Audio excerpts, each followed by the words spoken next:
Moroney.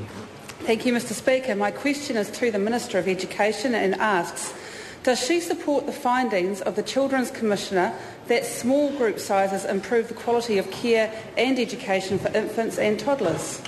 Mr Speaker, on behalf of the Minister of Education, yes, this is why we have minimum requirements of adult-to-child ratios and also a minimum requirement of the number of children to space.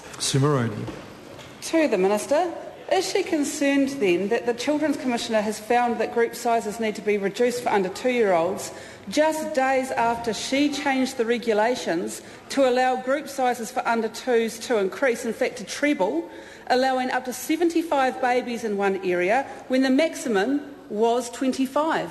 Mr Speaker, I don't think that the member understands the policy change that was made in that.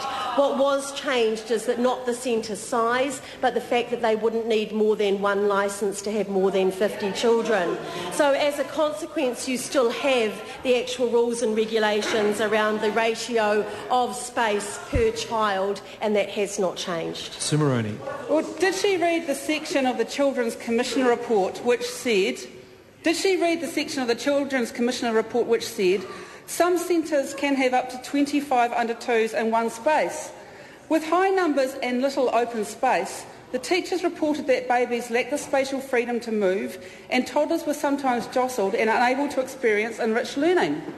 Mr Speaker, what the member doesn't discuss is actually how big that space is, and there are minimum requirements that were the same under Labor that are actually the same under National. What I have read, though, also, Mr Speaker, is a quote that was in the paper from City Heights ECM Dunedin, and it said, Minister Tolley is to be applauded for removing an irritating, extravagant and time-wasting piece of bureaucratic red tape.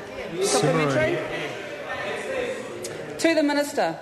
Why did she decide to change the regulations regarding group size on February the 28th, just 6 days after the Christchurch earthquake? The Honourable Paul. Mr Speaker, I don't think the member is quite understanding. So what we've done is change the requirement for more than one licence. We have not changed the group size. We've not changed how many children can be in a centre. What one had was like 3 licences if a centre had over 100 children. What happened was you had a doubling up of the administration, the paperwork, ERO reports. It was completely ridiculous, and as you can see, is commended by the sector. Point of order. Point of order, Moroney.